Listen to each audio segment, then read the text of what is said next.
You've probably heard it 1,000 times. You need to get out more. You're wasting your life staying inside. Don't you get lonely? And every time someone says it, you feel that familiar twinge of shame, like there's something fundamentally wrong with the fact that your ideal Friday night involves your couch, a good book, and absolutely no social obligations. But I'm here to tell you that the diagnosis you've been given is wrong. You are not antisocial. You are not broken. You are not wasting your life. You are what psychologists call a sanctuary builder. And here's what no one tells you. Some of the most successful creators and thinkers in history scored off the charts on introversion scales. Isaac Newton rarely left his room. Emily Dickinson wrote nearly 1,800 poems from her bedroom. Bill Gates takes think weeks where he isolates himself completely. Your love of home isn't holding you back. It might be your greatest advantage. To understand yourself, we need to look at how your brain processes stimulation differently than the other 70% of the population.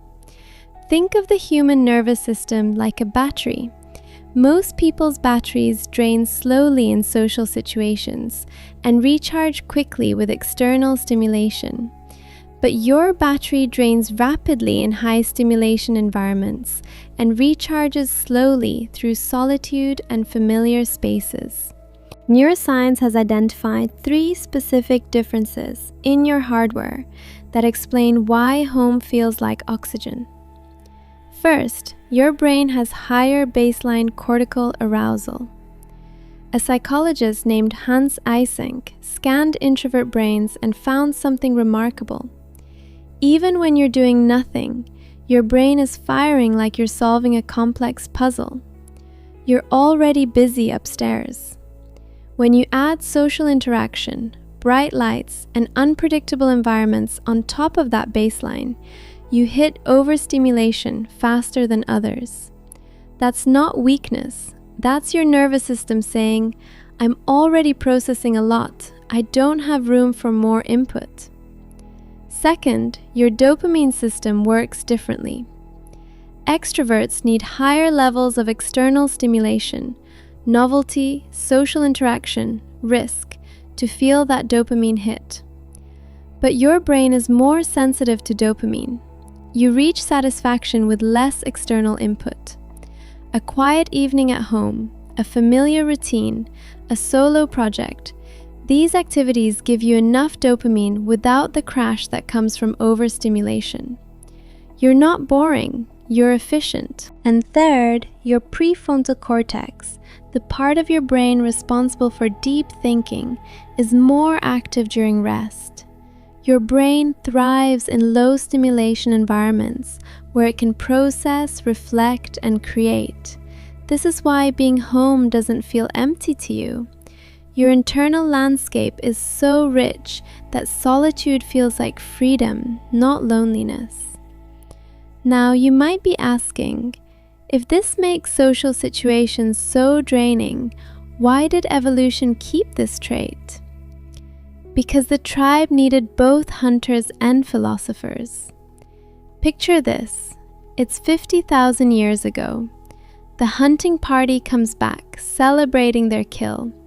Everyone's loud, excited, passing around meat.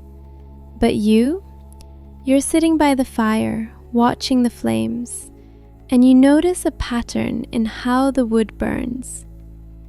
3 months later, when winter comes and half the tribe is freezing, you're the one who figured out how to keep fire alive through the night. They survived because you needed quiet to think. The extroverts were essential for hunting and defending the group, but a tribe of only extroverts would make impulsive decisions and miss important details. The tribe needed the observers, the thinkers, the ones who noticed patterns and created tools during the quiet hours. Your need for solitude wasn't laziness. It was the space required for innovation. But I need to warn you about something. There's a fine line between sanctuary and prison. There's a difference between choosing solitude because it nourishes you and hiding at home because you're afraid of the world. The key question to ask yourself is, am I staying home because it feels good or because leaving feels unbearable? If it's the latter, your nervous system might be stuck in protective shutdown mode. Your amygdala perceives the outside world as too threatening. Over time, your brain learns that staying home equals safety and leaving equals danger. This is when solitude becomes a cage. If this resonates, it's worth talking to a therapist who understands social anxiety. But if you're staying home because it genuinely restores you, because you're choosing depth over distraction, then you're not avoiding life, you're living it in a way that matches your neurology. Most people are like solar panels. They absorb energy from external sources, people, events, stimulation. But you're more like a nuclear reactor. Your energy is generated internally through reflection, solitude, and depth. If you try to force yourself to operate like a solar panel, you'll burn out.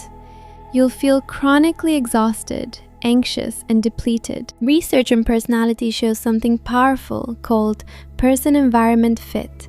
When your environment matches your psychological needs, you don't just survive, you thrive with the depth and creativity that externally driven people struggle to access.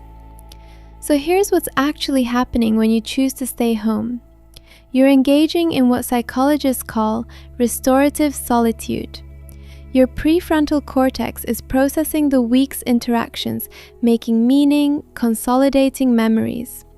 Your nervous system is returning to baseline. Your creativity is refueling.